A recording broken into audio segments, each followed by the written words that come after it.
Yeah, what's up? I wasn't gonna be on here long today anyway, because I gotta watch what I'm saying, cause I got these haters and family members all trying to be in my mouth, see what I'm saying, what I know.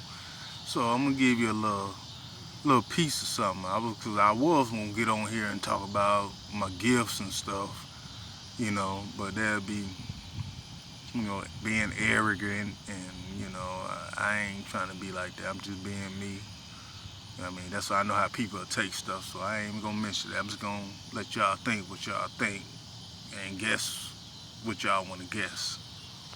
Let y'all minds wander. I'm good.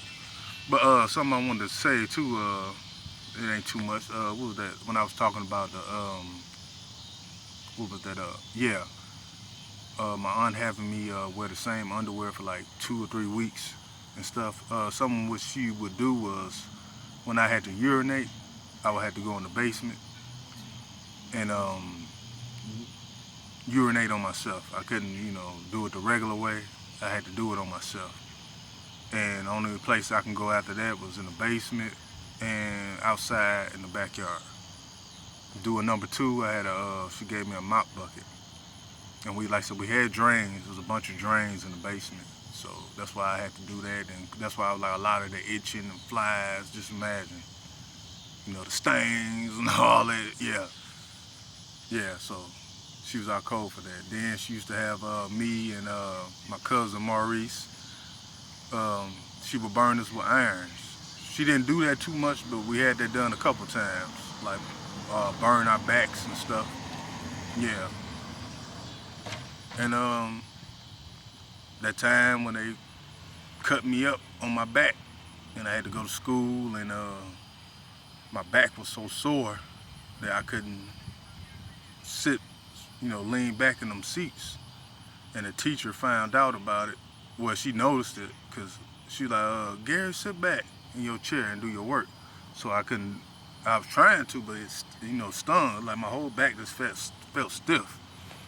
And so after everybody left, my class was over with. Everybody had left out, and she had kept me back. And she grabbed me like on my shoulder, and she like, oh, okay. So she lifted up my shirt, and she seen that it had the stitchings because my aunt sewed me up because she cut me with a knife and stuff, and she sewed me up. I had probably like 5 or 6 big gashes. But anyway, the lady seen this, so of course she came to the house, and she wanted to see what was going on. And she came like she came about like 3 times, and the third time was her last time. Yeah, because she was knowing something. I mean, it's quite obvious. I had the big gashes and stuff. I even told her what was going on, but when she got to the house, they tried to cover it up like it wasn't too much. But I guess Suge knew she was going down, so she lowered her to the basement. She lowered her down to the basement, and she seen like she already had a dude tied up in the chair. I don't know who he was, but he was already beat up. And when she came down there, cause the lady was like, I think her name was Miss Brown or Miss Brown or something. It started with a B. But anyway, yeah. So she was shocked. So she was about to turn around, I guess, to try to leave out or something. But it was already like 2 or 3 other people down there waiting on her. Like, no, you gonna stand here and watch what we got. This how we do. And I believe she cut the dude's stomach open and let him bleed out in the chair. And they was trying to, she was still trying to get away, and Suge tried to grab her, and she stole on Suge. And so the dudes, they took her down, then they put her in the chair, then Suge got the whooping on the lady, like, oh, you gonna hit me? And, whooped on her. And if it was in that same night or the next night, she took, it was another guy and her outside, right on side the house, about this time, a good 8 o'clock or something, and she shot the dude in the head, and then she did did it to the lady, Miss Brown, and killed her. And then the police came, and in that hood, like I said, that neighborhood, everybody, she already gave everybody the rundown, nobody don't know nothing and all that. And that's how I went. Police asked everybody, they even asked me. And she told me I was next, that was gonna happen to me if I kept running my mouth.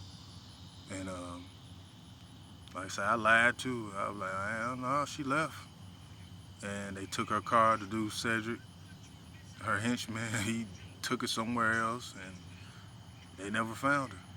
And plus, she already had crooked police working for her. But yeah, and that wasn't even the only teacher she took out. She took out, one of my brother's teachers, cause he was coming to, he seen the iron marks on my brother, Maurice, my cousin, and he wanted to check out things because he liked him. He was talented. And so he wanted to know what was going on. She took him downstairs, showed him some things, like she had a person down there already, and hit him across the head, no, hit him in the back of the head with a hammer. And like when he came back through, she took his hand and bashed it with a hammer, and told him like, you better not say nothing. And she like, I won't. It was a white guy, his name was Mr. Morton. And so I think his whole name was Michael Morton, if I ain't mistaken.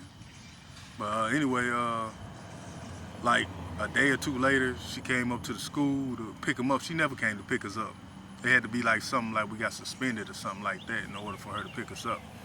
So she came to check, act like she was coming to pick him up. And she like, I guess told him like, yeah, you ain't saying nothing, is you? And dude, man, he was so scared. He had some tea or coffee. He was doing like on that movie, A Hoodlum. Well, that dude Valley, when he tried to poison Lawrence Fishburne and stuff, he was just shaking. He was just shaking. You know, I ain't say nothing. He couldn't even look her in the eye. And then she left out. Like, you better not. You know what's gonna happen, because she killed the dude in his face. Man, she had that dude shook. Like I say, he had his hand wrapped up. He had gauze in the back of his head, like he was bald at the top. You know, he had a little side hair, but had a patch in his hand. That dude was shooken, man. He ain't never seen nothing like that. And like I said, him, Miss Brown, and I'm assuming this one more. No, that was an officer. She did a couple police officers in too, like the good policers who was trying to get me out and stuff, who noticed stuff. No, it wasn't getting me out. She took them out, and then had the other crooked police to cover for her. But yeah, that's about it for right now. I'm gonna go ahead and load this video up and get back with y'all. Y'all be safe.